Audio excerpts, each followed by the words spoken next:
Super Bowl 33 is underway. I had a pretty good idea that this was going to be my last game. Having won Super Bowl 32 and playing in 33 against, and really having a good football team, and really the first time we were heavily favored going into a Super Bowl. And having gotten the monkey off our back the year before, we were able to go in and play a great football game. Just remember, we can't win in the first quarter, second quarter. We got to play 60 minutes of Bronco football. We'll be world champs. Let's go Broncos on 3. 1, 2, 3. We felt pressure. You know, we're supposed to win this game. We were playing the Atlanta Falcons. We're supposed to win. There was no pressure on them to beat us. And so you feel like, man, we don't win this, it's all for naught. This whole season is down the toilet. And we were able to make something happen. Snap is good. 4-man rush. Elway with a little pass. Caught Rod Smith into Falcon territory. Breaks a tackle down the sideline. Inside the 35, inside the 30. I had a catch. That's what I remember about Super Bowl 33, man, is Super Bowl 32 was awesome. We won the city's first Super Bowl, but I didn't have a catch. When I look back at it, I was like, dude, you didn't have a catch. But 33, I had some major plays. We got off to a really good start, and that's not always the case. And we got an early lead, and one of the big plays in the game was Rod's touchdown, which felt like we had gained the momentum. Fake nickel 19 handoff. Quarterback Q pass right. On 1. Let's go, dudes. We actually changed the play during the game. On that particular play, I was supposed to run an outside release and clear out kind of deal. And Coach Shanahan came, he was talking to Coob, and they said, hey, listen, run a post. I'm like, what? Oh, it's going to be wide open. It is going to be wide open. And John's going to hit you on the post. It's going to be a big play. Okay, right? Come on. Come on. Elway boots and rolls to his right, stops, loads it up, throws down deep the middle of the field. Rod Smith's got it. Yeah. Here we go. 30, 20, 15, 10, 5.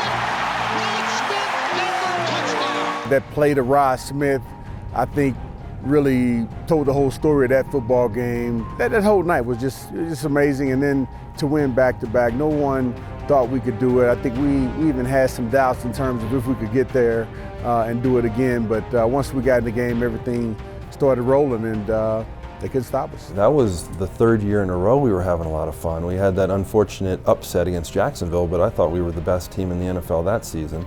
And then we were the underdogs against Green Bay, even though I felt we had a great team the year before and felt like we should have been in that Super Bowl. So we had a lot of carryovers, even 3 years down the road, that walked around with a chip on their shoulders. You know, we went 13-0 that year, and it looked easier to people, but it was difficult. I just remember every week just feeling like you had no room for error. When we lost that game in Meadowlands, it was kind of a sense of relief. I know I should never say that about losing the game, but it was just too much, and it was too much. Every week, reporters asking, can you go undefeated? Coaches getting a little tight. I remember seeing some coaches getting tight. In the big scheme of things, it was just a little bump, and we got back on track there, and we won the games that really counted. The thing was, we lost 2 games in a row. We actually lost to the Giants, and we lost again to Miami, I think it was, and they were talking noise, and Miami came in the playoffs, and we completely annihilated them. I mean, I think we rushed for almost 300 yards rushing. And so it was personal at that point because people didn't see us as the dominant defending Super Bowl champions. 2nd and goal from the 1 as we start the 4th quarter. Davis behind Griffith in the eye. Hand off Griffith. Left side again. Same play as he scored on initially, and he scored again. When the opportunity was there, we took advantage of that. We played, I think, one of our best games. From top to bottom, defense came and played a lot of turnovers and takeaways. And it was just a really good week for us. Okay, let's go base and go strong right, zoom, B right, C left, quarterback draw. We'll score here. Base personnel, base. Red 98! Griffith now in motion to the left. Elway with an empty backfield, runs a quarterback draw, lunges to the goal line. He is in. Yeah! Touchdown, John Elway and Denver. We both fell down and kind of face to face and pinned. And there's this great picture of John kind of smiling, laughing as we're sitting there together. And people always ask me about that, like what happened in that moment, what happened?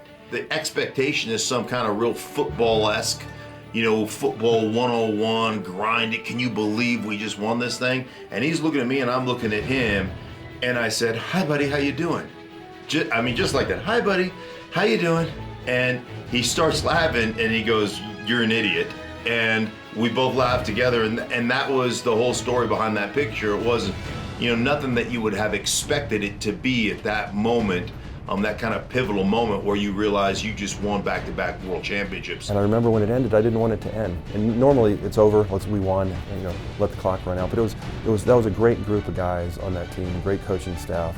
We'd had a wonderful season, and that was a great way to end it. We were really family, man. We really had a lot of fun during the year, during practice, during the games, during the off season. We had fun really for about 3 years. I probably had more fun as far as a team in my life. They have just announced that the MVP of Super Bowl XXXIII is John Elway. A unanimous choice. Let's go. And they are going to take a knee right now with 1 minute 23 seconds left. 25, set it.